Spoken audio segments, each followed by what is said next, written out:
welcome to Beyond the Basics, Episode 4. What is an integer? There's not a lot of notes today. There's a lot of context. Context really helps with the understanding of integers and positives and negatives when we get to computation in a later lesson. So today we're going to define it, we're going to look at the concept in different situations, and we're going to do a little bit of practice. Your basic definition of integers is integers, or is a noun. It's the set of all rational numbers that contain the set of whole numbers, the opposites of the whole numbers, and zero. Zero has no opposite. This is the only notes for today's lesson. So basically, an integer is a number with no fractional or decimal parts. However, there are numbers that have fractions and decimals that are also negative. So in this section, we'll be working with integers, which means no fractions and decimals, and later we'll be working with positive and negative numbers that have fractions and decimals. But the integer means they are just a whole number. Doesn't necessarily mean positive or negative, it just means whole number. So pause the video and copy this into your notebook. A couple of lessons ago, we talked about the rational number system, and we had a little diagram of boxes. You had the red box, the orange box, the yellow box, the green box, and the blue box. Based on what we've learned so far in the series, the integers are a part of rational numbers. Integers do have a few things that are more specific than real numbers or rational numbers. And as you get further into the real number box diagram, things get more and more specific. I can also see that in the rational numbers box, the orange box, and in the red box, I should have made some of them negative, because they can be negative. It's not just integers that can be negative, but rational numbers can be negative, as can real numbers. But integers contain all positive whole numbers and zero, so the green box, and they contain all negative whole numbers. And you might notice in the yellow box there are no fractions or decimals that are in between those numbers. Let's practice. Can you identify whether or not this is an integer? 3. 3 is an integer. 3.1. Or 3 and 1/10. It is not an integer because of the decimal. What about negative 12? Negative 12 is an integer. It has no fractional parts. And 42.67, and you could have that as 42 and 2/3, but my computer doesn't do fractions very well in this font. And that is not an integer. What about 0? Is 0 an integer? Yes, it is, because it is a whole number. It doesn't have fractional pieces. What about 0.3? Not an integer because of the 0.3. What about negative 3.5? It's negative, isn't it? That means it's got to be an integer. No, it doesn't, because of the 0.5. Not all negatives are integers. Here are some concepts. Negative can be the concept of having less than nothing. This occurs sometimes when you're dealing with money. If I have money, then my balance is positive. If I spend all my money and I have nothing left, then my balance is 0. It's not positive, it's not negative, it's neutral, it's nothing. How can I spend money if I have $0? How can I spend money that I don't actually have? And this is the idea of debt. It means that you owe money. If I spend $4 and had only $3, then I still owe $1. So you could say that I have negative $1. Another concept that uses negatives is that of ownership and collecting. I think of Lego sets that I used to collect when I was in high school. So if you had the entire pirate set, then you have 0 because your set is complete. If you have duplicates of one of those sets, then you have an excess, and that's positive. However, if there are more sets that you still need to get, then you are missing sets, and thus you have a negative. The concept of below 0. So the first concept was less than nothing. Now we're talking about below 0. And the best way to describe something that is below 0 is using the concept of temperature. As temperature increases, it gets hotter and hotter. It's like you're adding fire to a bubbling cauldron. If temperatures are decreasing, then you're getting colder and colder. So it's like you're adding ice to the bubbling cauldron.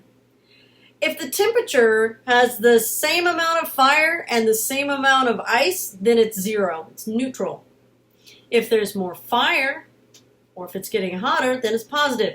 If there's more ice, then it's negative. 0 is neither positive nor negative. Another concept that uses negatives and positives is that of position in relation to something else. For instance, in NASCAR races, there used to have a ticker tape with negative times, but now it's like a list on the side.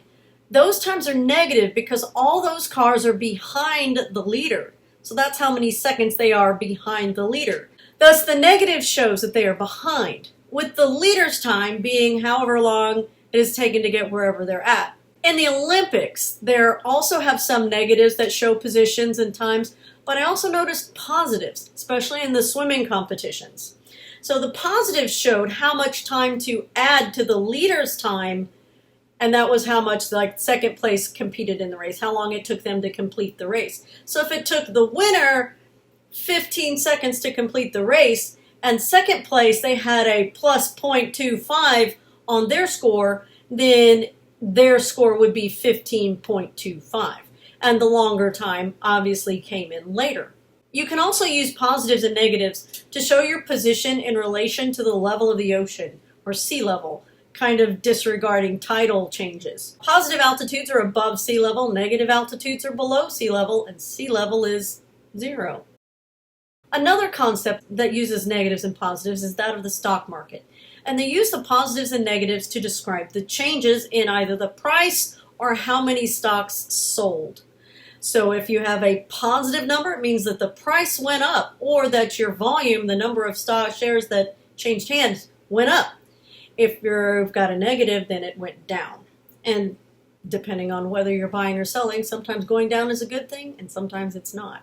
It just is showing you where it's at compared to where it started that day, or even where it started to begin with. Because you can see these graphs that go from the beginning of a stock till now, and you can see the changes in the price as it goes, depending on what stock market website you're on. There are also lots of other applications for positives and negatives.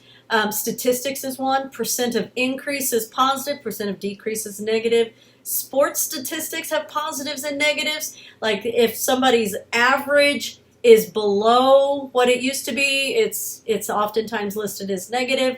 Or if it's below a certain average that's considered normal or the baseline, then it's negative. Then obviously you have the idea of opposites. You have positive and negative are opposites. Up and down are opposites. Left and right are opposites. Before and after, above, below, increase, decrease. Those are all opposites. And one of them could be considered positive, one of them could be considered negative. So if you think of left and right, right is positive because that's the way the positive numbers go. Left is negative because that's the way the negative numbers go. Now it's time for a little bit of practice. Identify whether these are an integer or not.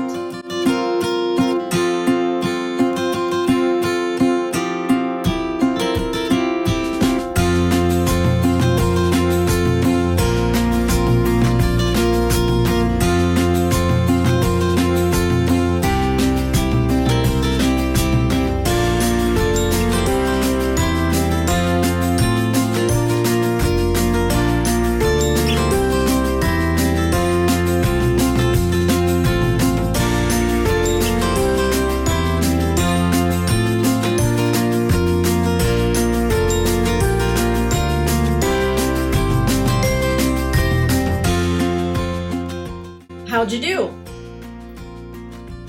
Identify whether or not these situations represent a positive number or a negative number. Not talking about integers or not, because some of them have decimals.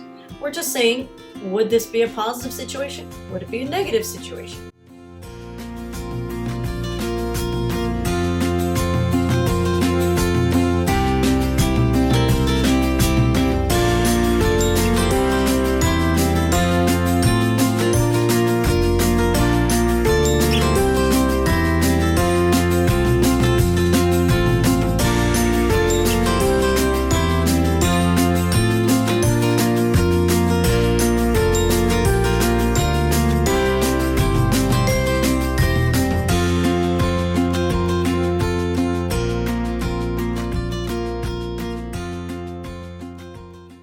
As you can see on the last one, I put it as positive 0.3, but it kind of depends on the situation. If it is a race And if you were in NASCAR and you were behind the leader by 0.03, then they would list you as negative 0.3.